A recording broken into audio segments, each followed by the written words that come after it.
सत्य ही मानव का सही मानों में आभूषण है। सच्चे बोलिए और सही आभूषणों को धारण करिए। नमस्कार, सुस्वागतम, वेलकम, अभिनंदन। मैं हूं आपके साथ आपकी अपनी होस्ट दोस्त डॉक्टर वायरा की। आपका स्वागत अभिनंदन करती हूं आपके, मेरे और माता रानी के इस खूबसूरत से यूट्यूब चैनल पर। कैसे हैं आप? दिन दुगनी रात चौगनी तरक्की करें, माता रानी की असीम कृपा आप पर बनी रहे और लाइफ में कभी किसी चीज की कोई कमी आपको ना रहे। चलिए कार्यक्रम की शुरुआत हमेशा की तरह बिलीव इन कर्मा।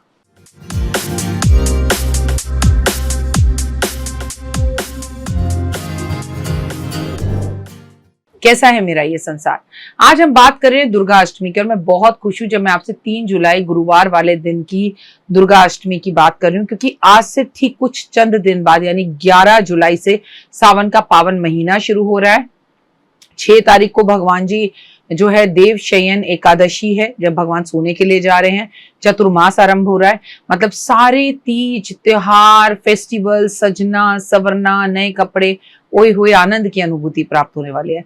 दुर्गा अष्टमी की पहले बात कर लेते हैं। आगे भी मेरे सारे वीडियोस को देखते रहिए, क्योंकि आपको बहुत चमत्कारी धमाल बहुत सारे उपाय और रेमेडीज मिलने वाले हैं। दुर्गा अष्टमी की बात की जाए तो 3 जुलाई गुरुवार। कब है दुर्गा अष्टमी? शुक्ल पक्ष की अष्टमी तिथि को दुर्गा अष्टमी का व्रत किया जाता है। सावन के महीने से केवल एक ही दुर्गा अष्टमी कुछ दिन पहले हम दुर्गा अष्टमी की बात कर रहे हैं। देखिए, दुर्गा अष्टमी की अगर मैं आपको बात करूं तो मैं आपको बताऊं, दुर्गा अष्टमी शुक्ल पक्ष और कृष्ण पक्ष दोनों में आती है और विधि विधान से माँ का व्रत करने से सभी मनोकामनाएं पूर्ण होती है, माँ की अति कृपा पर बनती है। लेकिन मैं आपसे ऐसा बिल्कुल नहीं कहूंगी कि दुर्गा अष्टमी पे आप केवल व्रत ही करें। अगर आप पूजा भी कर रहे हैं और इस तरह से माँ की पूजा कर रहे हैं कि आपको सुबह सवेरे जल्दी उठना है, स्नान करना है, घर के मंदिर को साफ करना है, चौकी पे लाल कपड़ा बिछाना है, उस पे माँ की मूर्ति तस्वीर की स्थापना करनी है, माँ का जल से अभिषेक करना है, हाथ में गंगा जल लेके संकल्प करना है कि मैं आज आपका दुर्गा सप्तशती का पूरा पाठ करूंगी, दुर्गा चालीसा का 108 बार पाठ करूंगी, या मैं कुछ मंत्रों का जाप करूंगी, या मैं व्रत रखूंगी। जब माँ को पंचामृत अर्पित करें तो लाल चंदन फूल फल माला पहना के माँ का श्रृंगार करें। माँ की पूजा में माँ को श्रृंगार सिंदूर अर्पित जरूर किया जाता है, घी का दीपक जलाया जाता है। और जब आप घी का दीपक जलाए तो उसमें भी मैं आपसे कहूंगी थोड़ी सी हल्दी आप अर्पण जरूर करें, तो आपके ऊपर भगवान की विशेष कृपा बनी रहेगी। इसके बाद माँ दुर्गा को भोग अर्पित करें। इसके पश्चात भूल चूक के लिए क्षमा मांगे। कहते हैं ना, अज्ञानी बालक हूँ दाती तेरा ही जाया हूँ, जो भूल हो गई उसे क्षमा करना माँ, प्रसाद तेरा घर घर बांटू, इसका वितरण स्वीकार करना माँ। अष्टमी पर सुख समृद्धि मिलती है और आपको जीवन में सब सुख मिलते हैं। अष्टमी की तिथि पर आपको केवल ये भी याद हो कि आज अष्टमी तिथि और माँ को प्रणाम करना है, माँ को मुझे एक नारियल अर्पण करना है, तो भी माँ की असीम कृपा पर बनती है। सुबह स्नान के बाद एक पान का पत्ता लें और उस पर केसर इत्र घी मिलाकर स्वास्तिक का चिन्ह बनाएं। उसके बाद कलावा लपेट कर एक सुपारी रख दें और संपूर्ण सामग्रियों को श्रद्धा के साथ माँ दुर्गा के चरणों में किसी भी घर के आसपास के मंदिर में अर्पित कर कराएं तो शांति और समृद्धि की प्रार्थना करें। ये उपाय करने से अत्यधिक शुभता की प्राप्ति होती है और घर में धन धान्य आने लगता है। धन की कमी को दूर करने के लिए आपको एक और उपाय बताऊंगी। दुर्गा अष्टमी के दिन अपने घर में मंदिर में पूजा स्थान पे आपको ये साधना जरूर करनी चाहिए। गाय के गोबर के उपले पर पान की लौंग, उससे पहले उपले को गाय के उपले को गैस पे तेज गर्म कर लें, उस पर पान रखें, लौंग रखें, कपूर इलायची गूगल थोड़ा सा मीठा गुड़ और मिठाई रखें, फिर उसे जलाकर उसकी धुनी माँ को अर्पण करें। माना जाता है कि इस उपाय से माँ इतनी प्रसन्न होती है, जो पान जलने पर उसकी खुशबू आती है वो घर की दरिद्रता को पूरी तरह से दूर कर देती है और पॉजिटिविटी आती है। सोचिए, नॉर्मली ये सारे उपाय हम दुर्गा माँ के जितने भी माँ की पूजा पाठ आराधना अर्चना का समय है हम नवरात्रों में करते हैं, लेकिन अगर कोई भी महिला इसे हर अष्टमी पर शुक्ल पक्ष और कृष्ण पक्ष की कर रही है तो माँ की कितनी विशेष कृपा आप पर होगी। दुर्गा अष्टमी के दिन माँ भवानी की विशेष रूप से पान का बीड़ा अर्पण यानी पान का भोग जरूर लगाना चाहिए। माँ को पान बेहद पसंद है।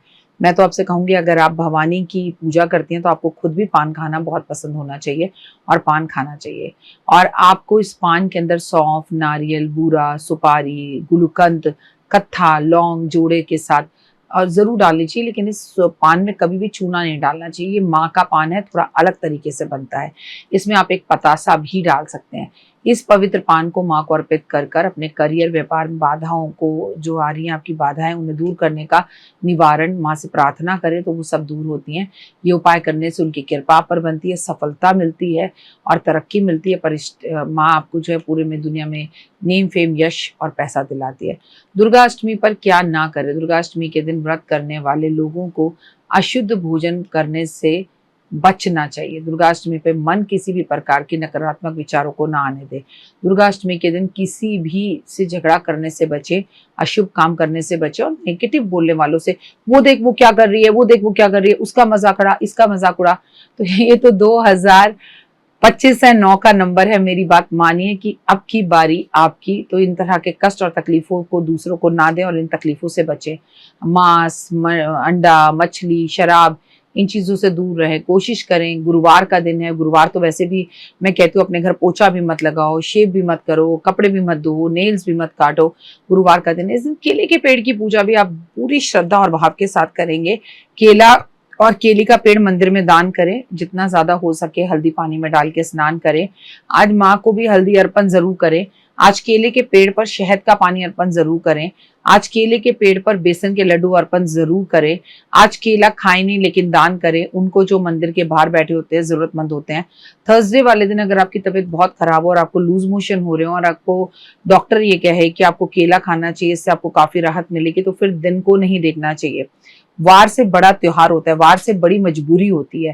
थर्सडे के दिन तबीयत खराब हो, डॉक्टर केला खाने की सलाह दे रहा हो, तो भगवान को आगे हाथ जोड़कर उसे एक मेडिसिन की तरह आपको सेवन कर लेना चाहिए और किसी तरह के वहमों को मन में नहीं लाना चाहिए। क्योंकि देखिए, सावन का पावन महीना 11 जुलाई से शुरू हो रहा है, तो मैं आपके साथ सावन के सोमवार की डेट्स जो है वो शेयर करूँ। पहला सोमवार 14 जुलाई को है, दूसरा सोमवार 21 जुलाई को है, तीसरा 28 को है और चौथा सोमवार 4 अगस्त को है। इस बार सावन के 4 ही सोमवार है। सावन में मंगला गौरी का व्रत भी रखा जाता है। 15 जुलाई को पहला व्रत है, 22 जुलाई को दूसरा व्रत है, 29 जुलाई को तीसरा व्रत है और 5 अगस्त को चौथा व्रत है। इससे भी आपको काफी राहत मिलेगी और जीवन में चेंजेस आएंगे। सारे उपाय करिए और अपने जीवन में परिवर्तन देखिए। उम्मीद है कि आपको मेरी वीडियोस पसंद आ रही होंगी और अगर हाँ तो प्लीज कमेंट्स में लाइक, सब्सक्राइब, शेयर जरूर करें। वीडियोस को पसंद करें और अपना प्यार यूं ही हमेशा हमारे पर, मेरे संसार पर बना रहे। भगवान का, माता रानी को और जय माता दी लिखते रहिए, क्योंकि जय माता दी लगातार लिखना भी अपने आप में एक बहुत बड़ी रेमेडी है। फिलहाल के लिए ओए होए जय माता दी। जीवन में है समस्या, नहीं मिल रहा तकलीफों से छुटकारा, नहीं मिल रही मनचाही नौकरी, टूट गया है विश्वास, सांस से आपकी बिल्कुल नहीं बनती और खत्म हो गई है आस, भगवान से आपका विश्वास उठ चुका है। टैरो के 78 कार्ड खोलेंगे भविष्य का राज। सरकारी नौकरी से हैं आप कोसों दूर। कुंडली जगाएगी कुंडली जागरण, कुंडली बताएगी आपका भविष्य। ऊपर से ये जादुई हवाएं, ऊपरी हवाएं, जादू, टोना, तंत्र, विद्याएं, पति, पत्नी और वो। करना होगा खुद पर विश्वास। दीजिए मुझे भी एक मौका, अपनी कुंडली दिखाइए, टैरो कराइए, लेकिन अपनी जिंदगी को जल्द बदलवाइए। मैं हूं डॉक्टर वाई राखी। आप मुझसे बात कीजिए, फ़ोन कीजिए, अपॉइंटमेंट लीजिए। आपकी ज़िंदगी के अंदर आएगा ज़बरदस्त बदलाव।